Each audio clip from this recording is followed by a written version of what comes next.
Ibu, lari dari sini sekarang.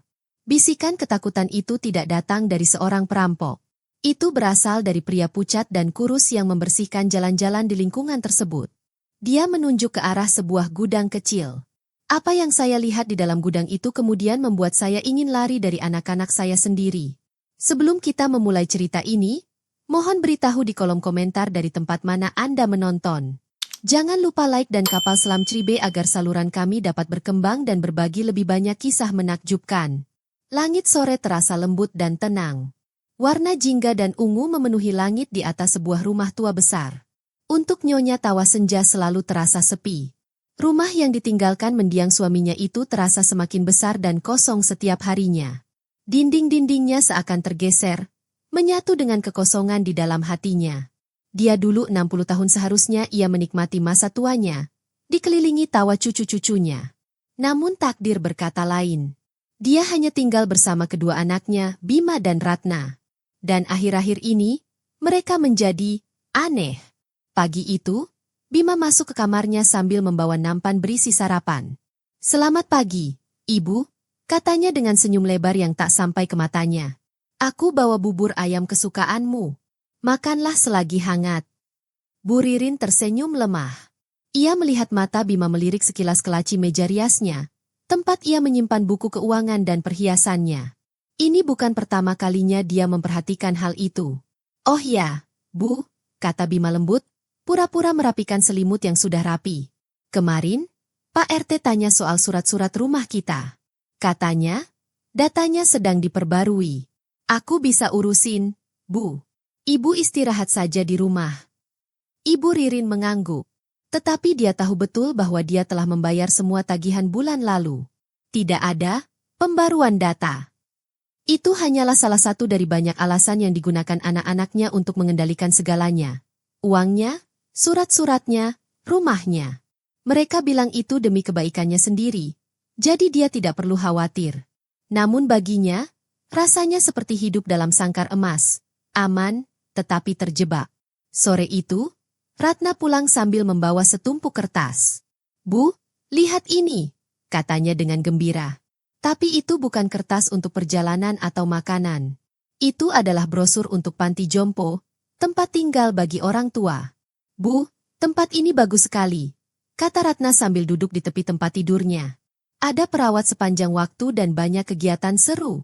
Teman saya bilang neneknya senang di sana." Dia tersenyum manis. "Tentu saja, bukan berarti kami ingin ibu pindah," tambahnya cepat. "Hanya saja, kalau Bima dan aku sedang sibuk atau pergi keluar kota, kami akan tahu kamu aman di sana." Hati Nyonya Ririn sakit. Putranya sendiri menunjukkan padanya tempat di mana keluarga meninggalkan orang tua mereka. Dia menatap wajah-wajah tua yang tersenyum di brosur. Mereka tampak bahagia, tetapi senyum mereka terasa kosong. Dia tidak menjawab. Dia hanya memandang keluar jendela, ke arah taman bunganya. Hatinya terasa berat. Cinta anak-anaknya kini terasa aneh. Terlalu sempurna, terlalu direncanakan. Mereka memperlakukannya seperti hiasan lama, sesuatu yang berharga tetapi merepotkan. Malam harinya, untuk menenangkan hatinya, Ibu Ririn pergi keluar untuk menyiram bunganya. Dia membutuhkan udara segar, sesuatu yang hidup dan nyata. Saat itulah dia melihat Tuan Either, penyapu jalan. Dia telah bekerja di lingkungan itu selama lebih dari 15 tahun. Almarhum suaminya telah merekomendasikannya sejak lama. Pak Joko biasanya pendiam dan sopan.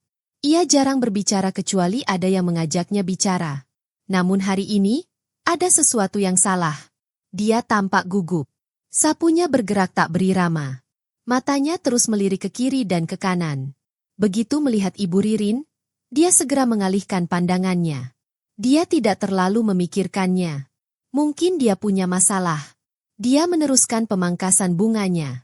Lalu tiba-tiba sebuah bayangan menimpanya. Dia mendongak, dan di sana ada Tuan Joko, berdiri sangat dekat. Wajahnya pucat dan basah oleh keringat, meskipun cuaca tidak begitu panas. "Maaf, Bu," katanya dengan suara gemetar. "Ya, Pak Joko? Ada perlu apa?" tanya Bu Ririn ramah. Dia tidak langsung menjawab. Dia melihat kembali ke rumah besarnya, memastikan tidak ada seorang pun yang melihat. Lalu dia membungkuk sedikit dan berbisik cepat. Ibu, pergilah dari sini sekarang. Bu Ririn membeku. Ia mendengarnya dengan jelas. Apa maksudmu? Tanyanya dengan suara gemetar. Aku tidak bisa menjelaskannya. Pergilah malam ini kalau bisa. Jangan beritahu anak-anakmu, bisiknya lagi. Matanya penuh ketakutan. Kemudian dia menunjuk ke arah gudang tua di sudut halaman rumahnya. Jangan dekat-dekat mereka, katanya sekali lagi, sebelum segera berdiri tegak lagi, berpura-pura menyapu seolah tidak terjadi apa-apa. Dia berjalan pergi tanpa menoleh ke belakang. Ibu Ririn berdiri diam sambil memegang selang air.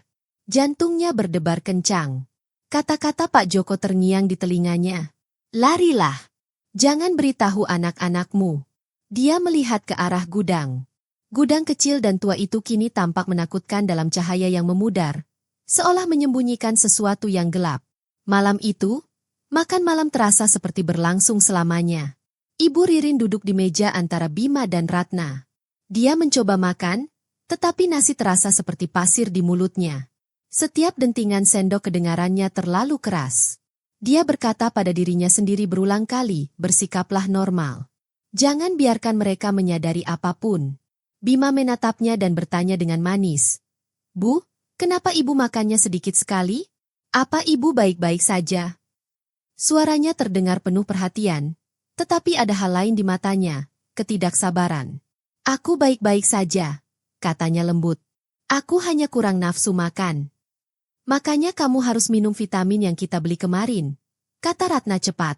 Itu bagus untuk ingatan dan kesehatan. Dia menatap Bima dan mengangguk kecil.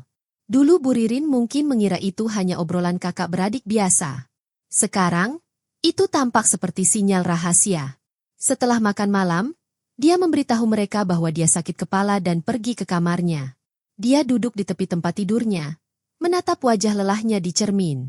Mungkinkah Tuan Joko salah? Mungkinkah dia hanya membayangkan sesuatu? Tapi tidak. Ketakutan di matanya nyata. Dia harus tahu apa yang ada di dalam gudang itu. Dia menunggu dengan sabar. Dia mendengarkan sampai suara TV menghilang. Sampai dia mendengar langkah Bima dan Ratna naik ke atas. Sampai pintu mereka tertutup dan lampu lorong padam. Pada tengah malam, saat rumah sudah sunyi, Ibu Ririn diam-diam membuka pintu kamarnya. Dengan bertelanjang kaki, dia turun ke bawah. Udara malam terasa dingin di kulitnya.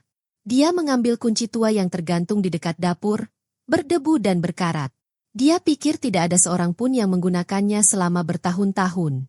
Setiap langkah menuju halaman belakang terasa berbahaya. Suara angin di pepohonan membuatnya melompat. Namun akhirnya, dia sampai di pintu gudang. Tangannya gemetar saat dia memasukkan kunci ke lubangnya. Itu berputar perlahan, dan dia mendengar klik. Pintu kayu tua itu berderit keras saat dia mendorongnya terbuka. Dia terdiam sambil mendengarkan. Tak bersuara. Tak bergerak. Dia menyalakan senter ponselnya. Udara di dalamnya terasa berat dan berbau debu dan kayu. Perabotan tua yang ditutupi kain putih tampak seperti hantu. Laba-laba tergantung di sudut-sudut. Dia menggerakkan lampu itu perlahan-lahan. Apa yang seharusnya dia temukan? Lalu dia menyadari sesuatu yang aneh. Sebuah lemari kayu tua di sudut tampak lebih bersih daripada yang lain, seolah-olah seseorang baru saja menyentuhnya. Jantungnya berdetak kencang. Dia mencoba membukanya, tetapi terkunci. Sambil melihat sekeliling, dia menemukan tongkat logam dan menggunakannya untuk mencongkel pintu hingga terbuka. Itu membutuhkan seluruh kekuatannya. Akhirnya, lemari itu terbuka. Di dalam hanya ada kotak sepatu. Itu saja. Dengan tangan gemetar, dia membukanya. Di dalam ada botol kaca kecil diisi dengan cairan bening, tanpa label. Di bawah mereka ada tumpukan dokumen. Dia mengambil satu. Itu adalah sebuah laporan medis dengan namanya, Ririn Astuti. Dia mengatakan dia punya kehilangan ingatan serius, halusinasi, dan paranoia. Tangannya menjadi lemah. Dia belum pernah menemui dokter itu atau pernah ke rumah sakit itu. Laporan ini palsu. Dia menggali lebih dalam. Dan apa yang dilihatnya selanjutnya membuatnya berteriak pelan. Ada sebuah makalah asuransi jiwa bernilai 5 miliar rupiah, dibuat hanya 2 bulan lalu. Namanya tertulis sebagai orang yang diasuransikan. Orang-orang yang akan mendapatkan uangnya? Bima and Ratna. Kebenaran menyambarnya bagai kilat. Anak-anaknya merencanakan sesuatu yang mengerikan. Mereka akan meracuninya perlahan-lahan menggunakan cairan bening dalam botol. Jika ada yang bertanya, mereka akan menunjukkan laporan medis palsu yang mengatakan dia sakit. Atau lebih buruk lagi, mereka mungkin mengirimnya ke rumah sakit jiwa, dengan mengatakan dia sudah gila, sehingga mereka bisa mengambil semua yang dimilikinya. Uang asuransi adalah hadiah rahasia yang diinginkan anak-anaknya. Peringatan Pak Joko kini terasa seperti penyelamatan, bukan sekadar peringatan. Jantung Ibu Ririn berdebar kencang. Udara di gudang terasa dingin dan hampa. Dia harus segera pergi. Dengan cepat, ia memasukkan semua kertas itu kembali ke dalam kotak. Namun, ia berhenti. Membawa segala sesuatunya terlalu berbahaya. Dia hanya mengambil beberapa lembar kertas, laporan medis palsu, dan sebotol kecil cairan aneh. Dia butuh bukti atas apa yang telah diperbuat anak-anaknya. Dia memasukkannya dengan hati-hati ke dalam sakunya. Lalu ia berlari kembali ke kamarnya sepelan mungkin. Tak ada waktu untuk berkemas dengan baik. Dia membuka lemari, mengambil tas tangan lamanya, dan memasukkan dompetnya, buku tabungannya, beberapa perhiasan kecil yang bisa dijualnya, dan beberapa foto mendiang suaminya. Hanya itu saja yang dapat ia tanggung. Ia mengganti gaun rumahnya dengan jubah gelap dan jilbab. Setiap detik terasa berharga. Ia memandang sekeliling kamarnya untuk terakhir kalinya. Kamar tempat ia tidur selama lebih dari 30 tahun kini terasa asing dan menakutkan. Dengan langkah berat, dia berjalan keluar ruangan, menuruni tangga, dan menuju pintu belakang. Dia membukanya perlahan-lahan dan melangkah ke pagi yang gelap dan tenang. Ia tak menoleh ke belakang. Rumah yang dulu terasa seperti surga kini terasa seperti tempat penuh penderitaan yang dibangun oleh anak-anaknya sendiri. Ibu Ririn melangkah cepat menyusuri jalan sepi, sendirian, hanya berbekal bukti kebohongan anak-anaknya di saku dan keberanian di hatinya. Saat fajar, terminal bus penuh dengan kebisingan dan orang-orang. Ibu Ririn belum pernah ke tempat seperti ini. Selama bertahun-tahun, hidupnya hanya tentang rumah, pasar, dan acara keluarga. Sekarang dia berdiri di tengah kerumunan yang bergerak seperti ombak di laut. Ia mencium bau asap, kopi, dan debu. Orang-orang berteriak, bus meraung, dan klakson berbunyi. Ia memeluk tas tangannya erat-erat. Ia merasa kecil dan tak terlihat. Setiap pasang mata yang menatapnya membuatnya takut. Setiap kali seseorang berjalan terlalu dekat, dia melompat. Anak-anaknya mengatakan dia paranoid, bahwa dia berhayal. Kini ketakutan itu terasa nyata, disebabkan oleh apa yang telah mereka lakukan kepadanya. Ia membeli tiket ke Surabaya, tempat sahabat almarhum suaminya, Pak Kamal, tinggal. Itu adalah satu-satunya alamat yang dimilikinya, ditulis lama sekali di buku catatan suaminya. Dia berharap pria baik itu masih ada di sana. Di dalam bus, ia duduk di dekat jendela. Kepalanya bersandar di kaca yang dingin. Ketika bus mulai menjauh dari kampung halamannya, dia tidak berani menoleh ke belakang. Dia takut dia mungkin kehilangan keberaniannya. Air mata mengalir di pipinya yang keriput. Perjalanan 8 jam itu terasa seperti selamanya. Ia tak bisa tidur atau makan. Pikirannya terus berputar dengan kenangan. Ia teringat Bima kecil yang menangis saat berangkat kerja sambil memeluk erat kedua kakinya. Dia ingat Ratna mengatakan kepada teman-temannya, "Ibu saya adalah yang terbaik di dunia." Kemana perginya cinta itu? Kapan ia berubah menjadi kekejaman seperti itu? Setiap kata-kata manis dan senyuman dari anak-anaknya sekarang terasa palsu. Seperti topeng yang menyembunyikan monster.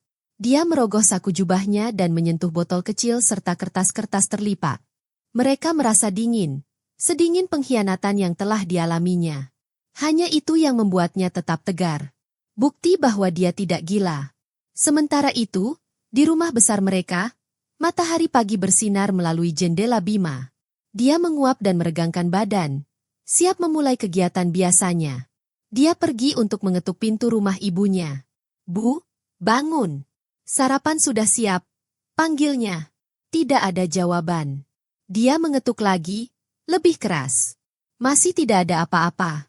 Perasaan aneh muncul di hatinya. Ia mendorong pintu hingga terbuka. Ternyata tidak terkunci. Kamarnya kosong. Tempat tidurnya rapi, seolah tak ada yang tidur di sana. Jendelanya sedikit terbuka. Ratna! Ratna! Dia berteriak panik. Kakaknya berlari, masih setengah tertidur. Ada apa, Kak? Ibu sudah pergi, teriak Bima. Mereka menggeledah seluruh rumah. Kamar mandi, dapur, ruang tamu, bahkan gudang tempat mereka menyembunyikan rahasia kotor mereka. Kosong. Ibu Ririn telah menghilang. Sekarang kepanikan palsu mereka berubah menjadi nyata. Bukan karena mereka peduli, tetapi karena rencana mereka berantakan. Apa yang harus kita lakukan sekarang, Kak? Mungkin ibu sudah tahu, bisik Ratna, wajahnya pucat pasi. Bima berjalan maju mundur sambil berpikir cepat. Mustahil, bagaimana dia bisa tahu? Kita sudah berhati-hati. Tiba-tiba ia berhenti, matanya terbelalak. Tunggu.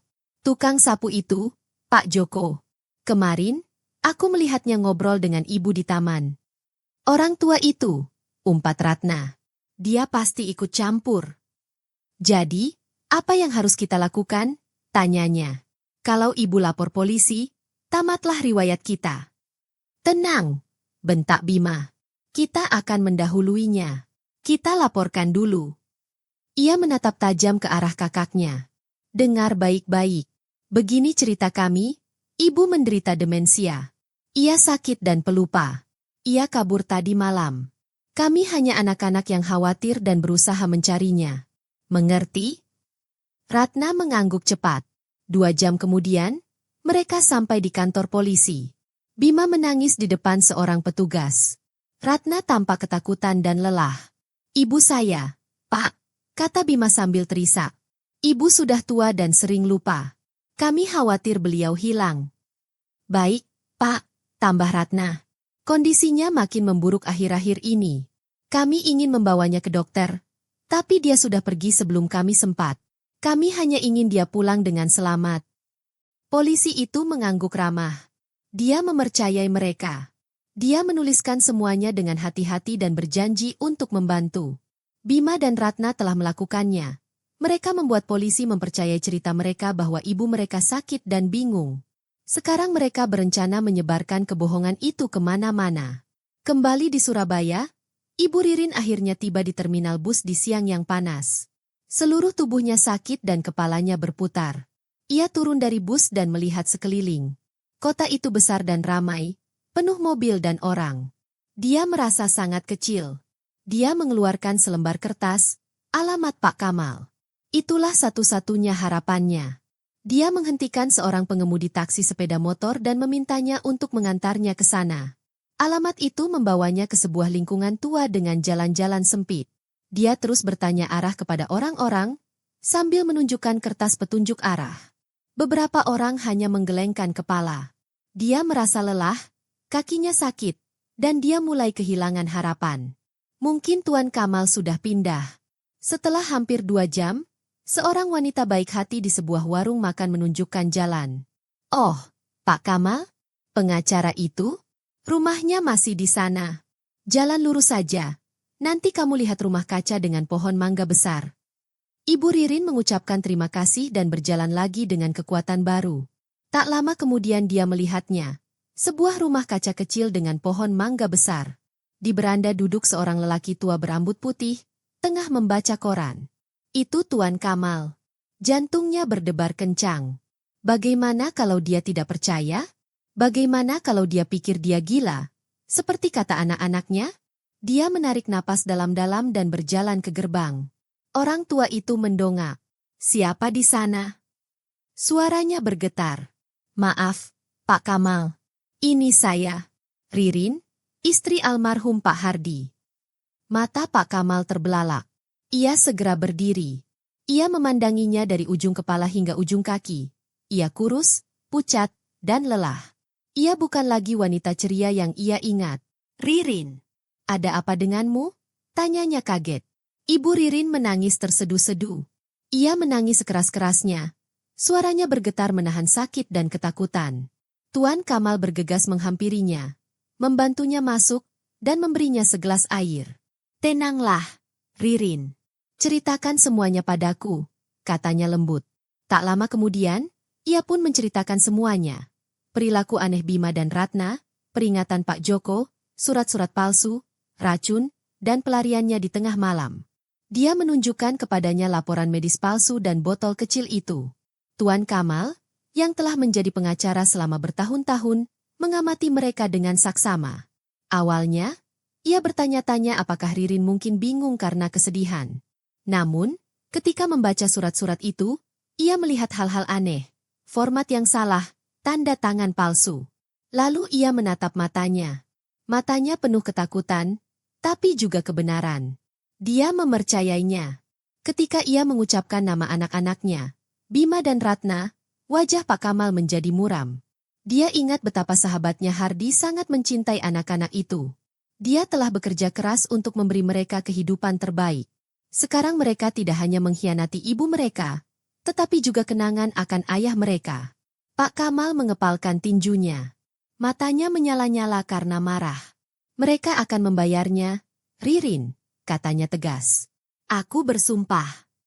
Pada saat itu, sesuatu yang kuat lahir di antara mereka. Bukan hanya persahabatan, tetapi aliansi. Tuan Kamal bukan lagi sekedar teman lama suaminya. Ia menjadi pejuang yang akan berjuang di samping Ibu Ririn. Pak Kamal menatap wanita yang lelah dan sedih di hadapannya. Matanya penuh kebaikan dan keberanian. Dengar, Ririn, katanya lembut, kamu aman di sini sekarang. Tak seorang pun akan menyakitimu lagi. Tapi kita harus cerdas. Mereka memulai pertarungan ini dengan kebohongan. Kita akan mengakhirinya dengan kebenaran. Dia segera mengambil teleponnya dan menelepon seseorang. Halo, Budi, ini aku Kamal. Aku punya pekerjaan yang sangat penting untukmu. Ini urusan pribadi. Ketika Bu Ririn mendengarnya, ia mengerti bahwa Pak Kamal sedang memanggil detektif swasta, seseorang yang membantu mengungkap kebenaran. Mereka perlu menemukan bukti yang kuat. Malam itu, saat beristirahat di kamar tamu, Bu Ririn menyalakan TV kecil. Tiba-tiba, jantungnya hampir berhenti berdetak. Wajahnya sendiri muncul di berita. Layar menunjukkan foto besar dirinya dengan kata-kata. Seorang wanita tua dengan kehilangan ingatan menghilang. Kemudian muncul sebuah video yang memperlihatkan kedua anaknya, Bima dan Ratna, menangis di depan kamera. Bu, kalau ibu lihat ini, pulanglah, kata Bima sedih. Ibu sakit dan kebingungan. Kami sayang ibu. Tapi air mata mereka palsu. Air mata buaya menontonnya membuat perut Bu Ririn mual. Anak-anaknya sendiri berbohong di TV. Mereka tidak hanya mencoba mencuri uangnya, tetapi juga mencoba membuatnya terlihat gila di mata semua orang. Ia kini mengerti, ini bukan lagi soal uang. Ini soal namanya, hidupnya, dan kehormatannya. Tuan Kamal berdiri di sampingnya dan berkata, kita akan melawan ini bersama-sama. Beberapa hari pertama di rumah Pak Kamal terasa asing bagi Bu Ririn. Untuk pertama kalinya, ia merasa aman. Namun, setiap kali menyalakan TV atau membaca koran, ia kembali melihat wajahnya, perempuan tua yang tersesat dan bingung. Kebohongan anak-anaknya berhasil.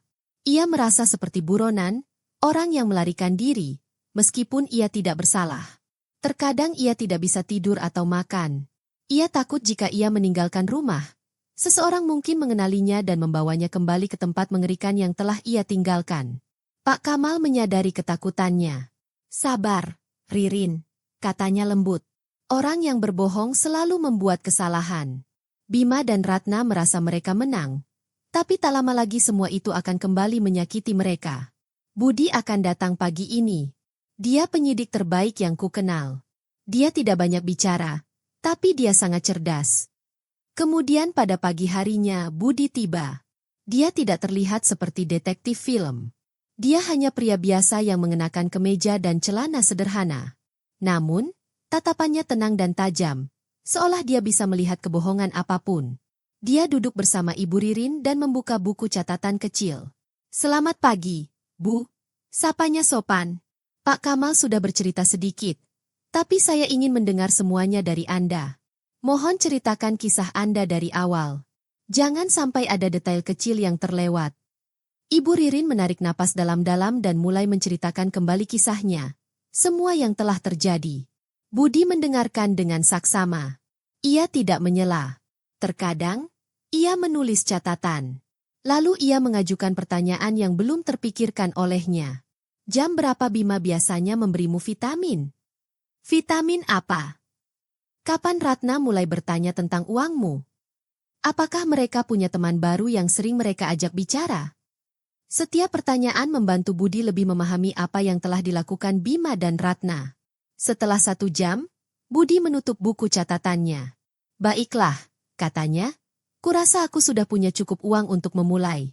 Kita punya 3 hal yang harus dilakukan. Pertama, kita harus cari tahu alasannya.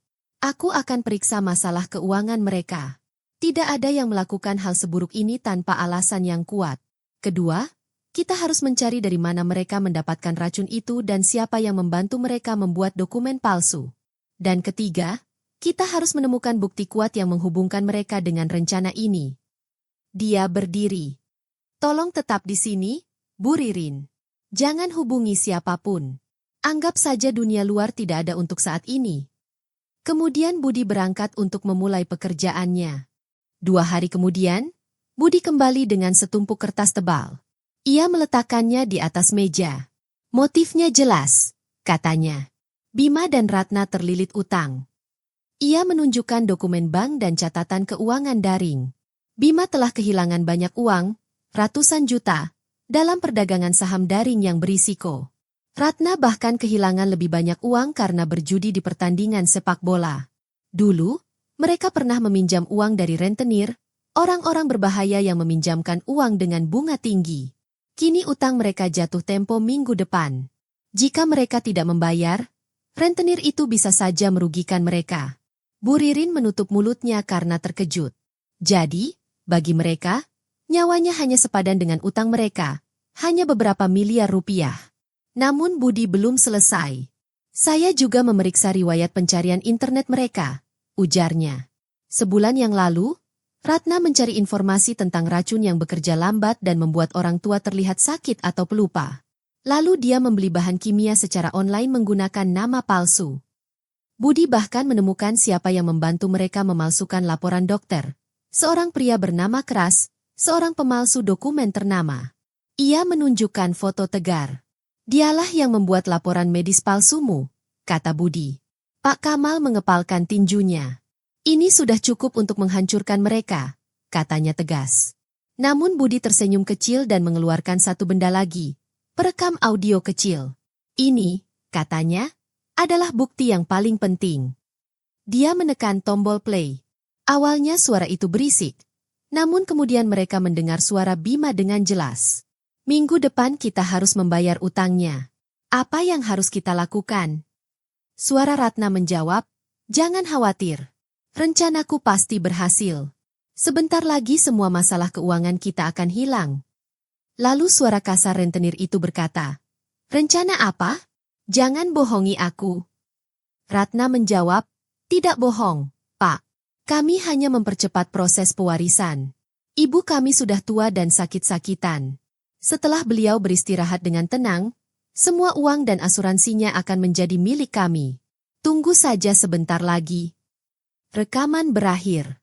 Ruangan menjadi sunyi. Bu Ririn menatap kosong ke arah perekam. Mendengar suara putra-putranya membicarakan kematiannya. Menyebutnya, beristirahatlah dengan tenang. Lebih menyakitkan daripada kertas atau bukti apapun. Air matanya jatuh. Tetapi kali ini bukan air mata kesedihan, melainkan air mata kelegaan. Ia akhirnya tahu bahwa ia tidak gila.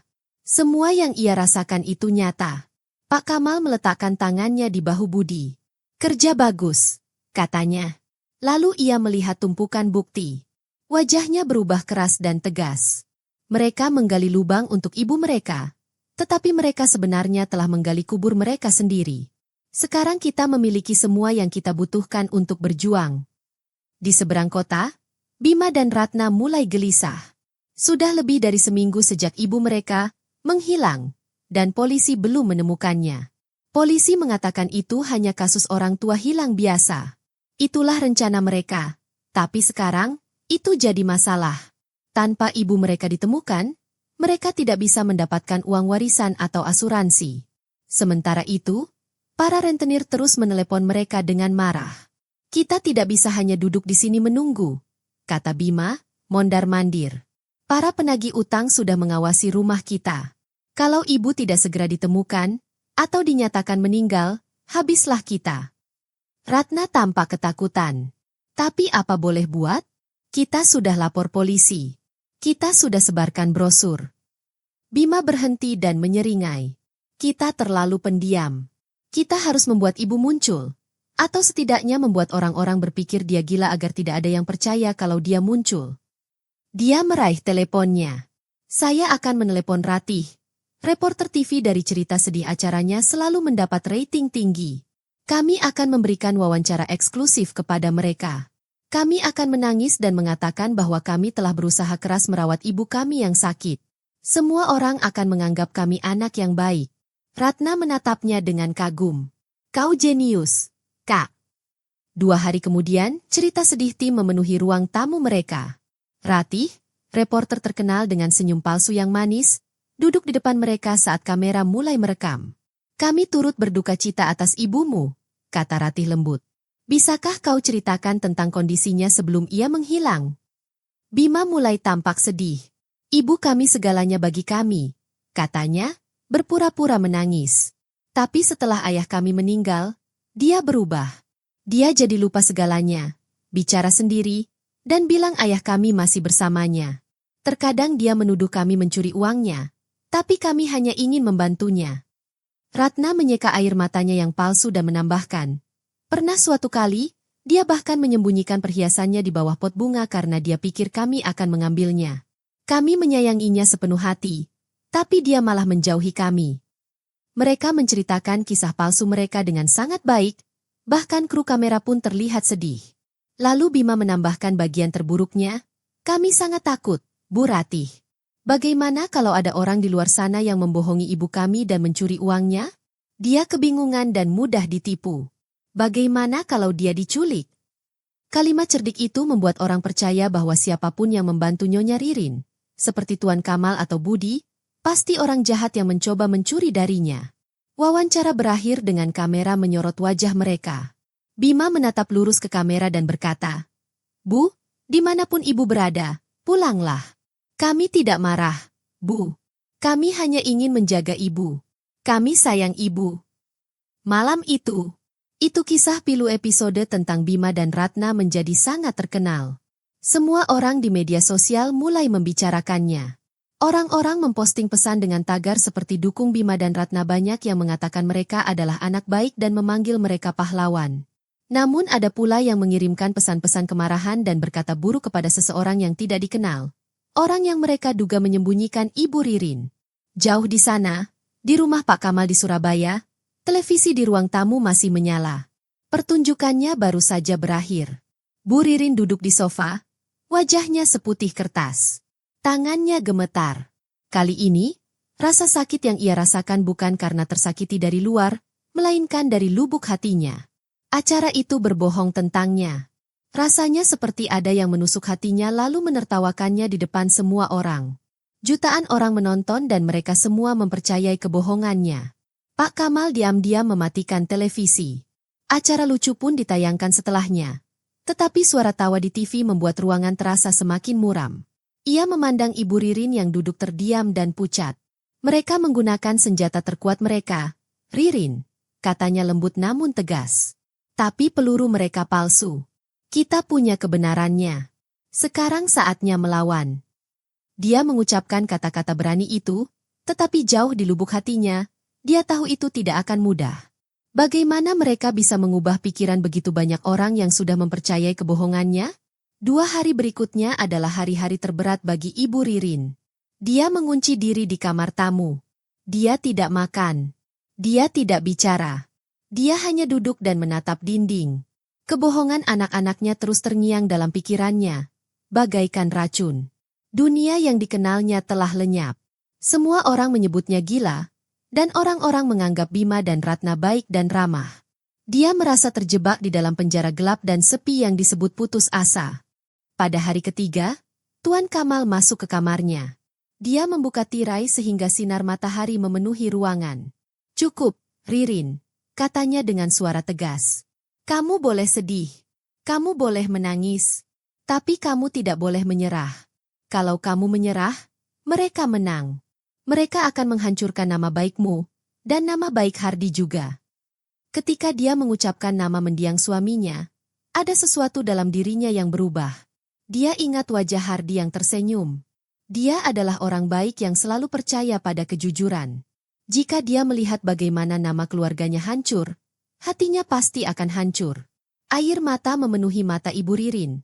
Namun kesedihannya mulai berubah menjadi sesuatu yang lebih kuat. Sesuatu yang dahsyat. Sesuatu yang berani. Tidak, bisiknya.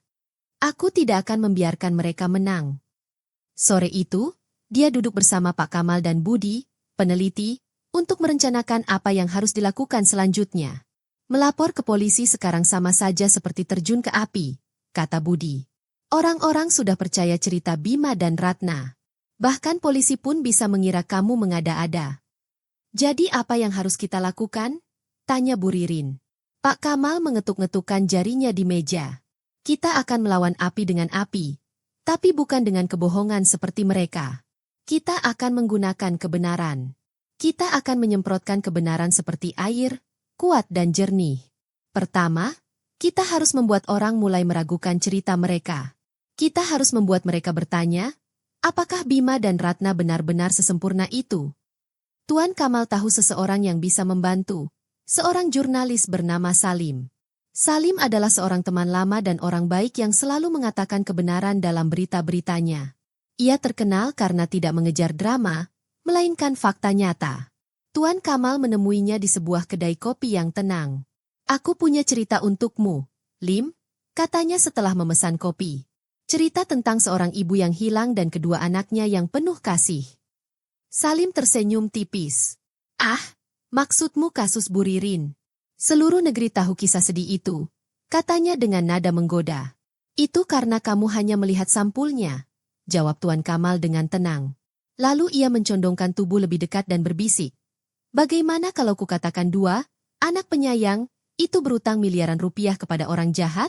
Bagaimana kalau kukatakan ada rencana asuransi jiwa senilai 5 miliar rupiah yang dimulai tepat sebelum ibu mereka menghilang? Apakah ceritanya masih terdengar manis sekarang? Mata Salim terbelalak. Ini bukan sekadar kisah keluarga lagi, ini berbau kejahatan. Kau punya bukti? Tanyanya. Pak Kamal mengangguk. Saya punya cukup untuk memulai. Sisanya, saya yakin Anda akan menemukannya. Dan Salim melakukannya. Selama seminggu penuh, Salim dan tim kecilnya bekerja dengan tenang. Mereka memeriksa setiap informasi. Mereka menemukan bukti utang Bima dan Ratna, berbicara dengan orang-orang yang mengenal mereka, dan bahkan mengonfirmasi rencana asuransi jiwa yang aneh tersebut. Mereka juga berbincang dengan tetangga lama Ibu Ririn, yang mengatakan bahwa akhir-akhir ini, kehidupan Bima dan Ratna terlihat sangat mewah, jauh lebih mewah dari pekerjaan mereka yang biasa. Seminggu kemudian, sebuah artikel besar muncul di halaman depan situs web berita. Judulnya berbunyi, Air mata di balik kisah sedih, utang miliaran dolar dan asuransi aneh di balik hilangnya seorang ibu. Artikel tersebut tidak menyalahkan siapapun. Artikel tersebut hanya menunjukkan fakta dan mengajukan pertanyaan penting. Mengapa anak-anak yang mengaku miskin itu punya utang miliaran? Mengapa rencana asuransi besar dibuat untuk ibu mereka tepat sebelum dia hilang? Mungkinkah ada cerita lain di balik ini? Artikelnya tersebar di mana-mana. Orang-orang yang tadinya percaya pada Bima dan Ratna mulai berpikir ulang. Perlahan-lahan, opini publik mulai berubah. Di sebuah desa kecil, Pak Joko membaca artikel melalui telepon di sebuah warung makan. Tangannya gemetar. Dia sudah takut sejak lama. Namun setelah melihat orang-orang pemberani membela kebenaran, ia menemukan keberanian. Dia punya sesuatu yang sangat penting, rekaman lama di teleponnya. Dia mengangkat telepon dan menghubungi nomor yang diberikan Budi kepadanya. Pak, ini saya, Joko. Saya siap menceritakan semuanya. Saya punya buktinya. Sementara itu, di rumah mewah mereka yang besar, Bima dan Ratna menatap layar laptop mereka, terkejut dan pucat. Artikel itu seperti bom yang meledak di wajah mereka. Komentar-komentar di media sosial mereka, yang dulu penuh pujian, kini penuh dengan pertanyaan-pertanyaan marah. Bahkan rentenir pun menelepon mereka dengan marah. Kamu bilang ini rahasia. Kenapa namaku ada di berita? Dunia kebohongan mereka runtuh. Kepanikan memenuhi hati mereka. Mereka menyadari ibu mereka masih hidup, dan tidak sendirian. Seseorang yang kuat sedang membantunya. Malam itu, setelah membaca ratusan komentar kebencian, Bima membuat keputusan yang buruk. Kita tidak bisa menunggu lagi, katanya dingin. Artikel itu berarti seseorang telah berbicara dengan ibu. Dia aman di suatu tempat, dan sedang merencanakan sesuatu. Kita harus menemukannya dulu. Tapi bagaimana caranya? Tanya Ratna dengan suara gemetar. Mata Bima mengeras. Aku tahu kelemahannya. Dia seorang ibu. Apapun yang terjadi, dia tetap mencintai kita. Kita akan memanfaatkan itu. Rencana mereka jahat tetapi cerdik. Mereka memutuskan untuk menghubungi adik perempuan ayah mereka, Bibi Mun, yang masih berbicara dengan Ibu Ririn kadang-kadang. Mereka menangis dan bertingkah ketakutan. Mereka mengatakan kepada Bibi Wulan bahwa artikel itu penuh dengan kebohongan dan ada orang jahat yang mencoba menghancurkan keluarga mereka. Mereka memohon padanya untuk membantu mereka berbicara dengan ibu mereka. Bibi Wulan yang baik hati dan lembut hatinya, mempercayai mereka. Dia menelepon Ibu Ririn menggunakan nomor baru yang diberikan Bapak Kamal. Mendengar suara bibinya yang tersayang, Bu Ririn merasa terguncang. Namun, Pak Kamal, yang mendengarkan, memberi isyarat pelan. Inilah kesempatan mereka. Baiklah, Bibi, kata Bu Ririn lembut. Saya akan menemui mereka. Tapi dengan satu syarat, pertemuannya harus di rumah saya. Hanya saya, Bima, dan Ratna. Tidak ada yang lain. Bima dan Ratna segera menyetujuinya. Mereka pikir itu adalah rencana yang sempurna. Untuk menemui ibu mereka sendirian, di rumahnya, di mana mereka bisa menakutinya dan memaksanya menandatangani surat-surat yang memberikan mereka segalanya. Mereka bahkan sudah menyiapkan rencana yang lebih buruk jika dia menolak. Namun mereka tidak tahu bahwa mereka sedang berjalan langsung ke dalam perangkap.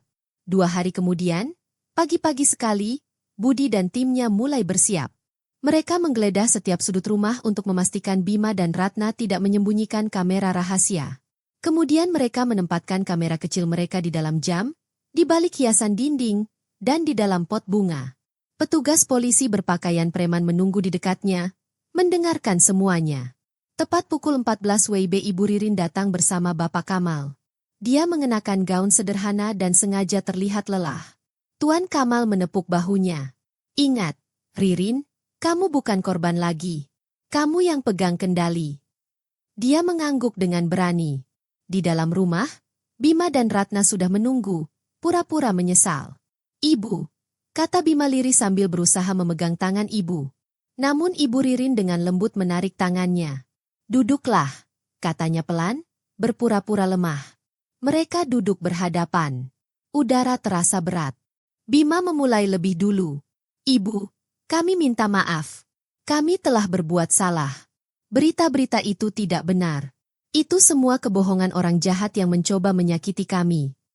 Nyonya Ririn menatap mereka dengan sedih. Kenapa, anak-anakku? Tanyanya lembut. Kenapa kalian melakukan ini padaku? Melihat aksinya yang begitu lemah, Bima dan Ratna mengira mereka sudah menang. Ratna segera mengeluarkan selembar kertas. Ibu, tolong tanda tangani ini. Kami akan mengurus semuanya. Uangmu, rumahmu, semuanya. Ibu tidak perlu khawatir. Ibu bisa istirahat saja.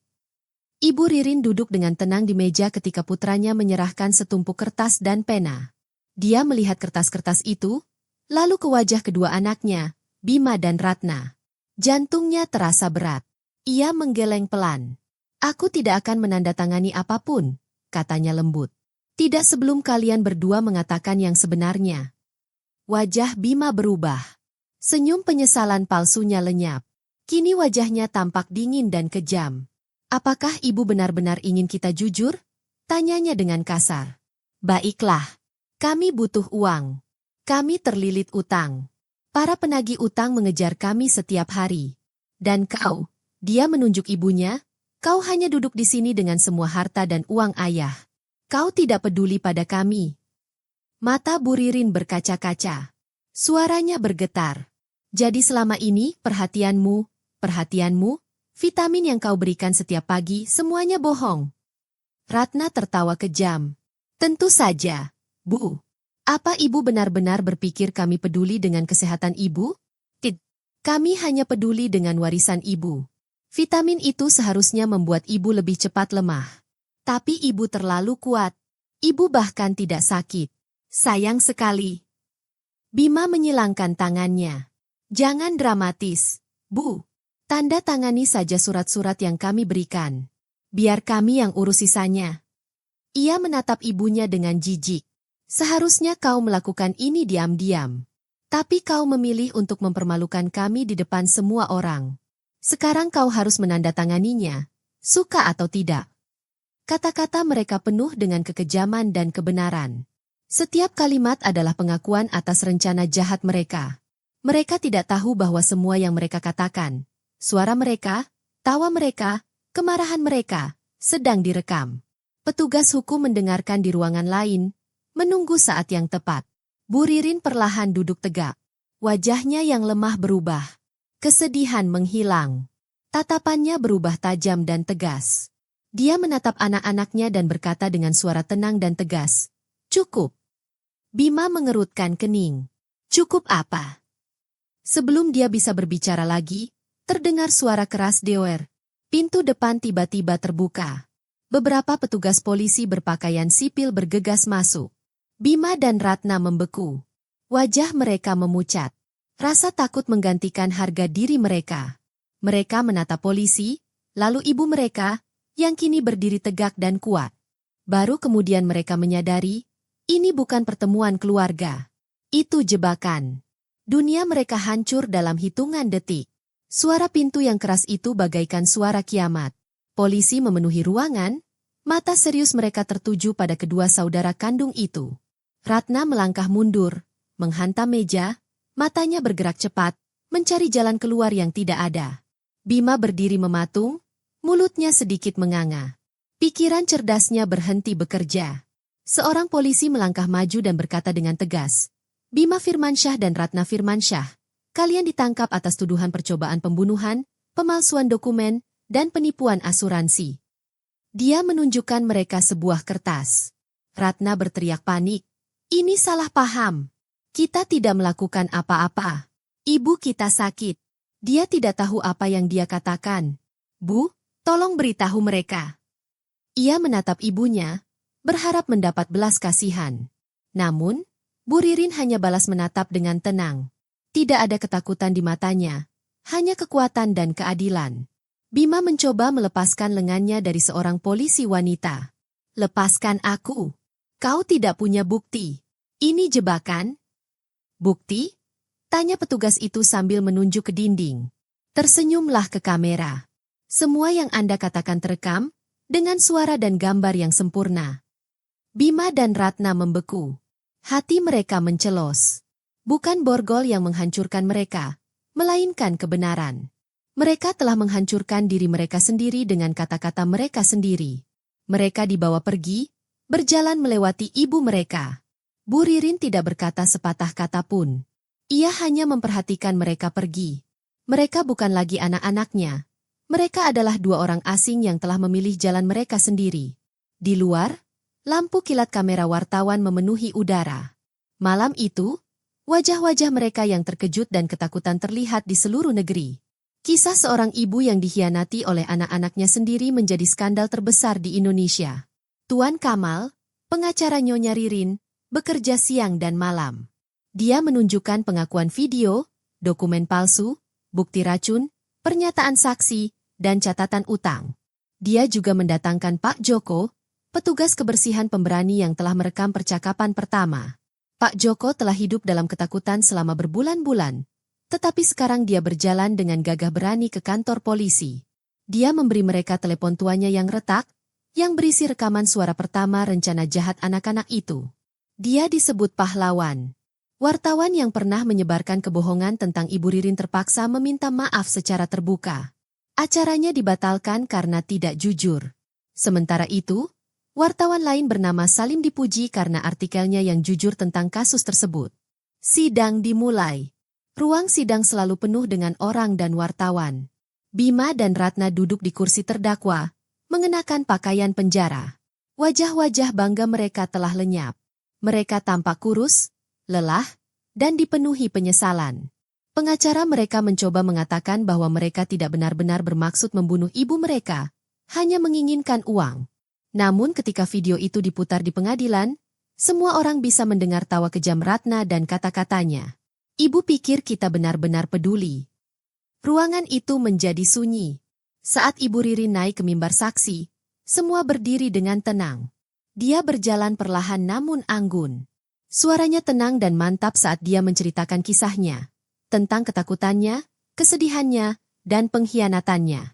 Ketika pengacara pembela bertanya apakah ingatannya dapat dipercaya, dia menjawab dengan tegas. Seorang ibu mungkin lupa di mana ia meletakkan kacamatanya. Tapi ia tak akan pernah melupakan kejahatan yang ia lihat di mata anak-anaknya. Akhirnya, hakim membacakan keputusannya dengan suara yang dalam dan serius. Ia mengatakan, kejahatan Bima dan Ratna termasuk yang paling kejam yang pernah saya lihat. Anda tidak hanya mencoba membunuh ibu Anda demi kekayaannya. Anda juga menghancurkan cinta paling murni di dunia ini, cinta seorang anak kepada ibunya. Kejahatan seperti itu tidak dapat dimaafkan.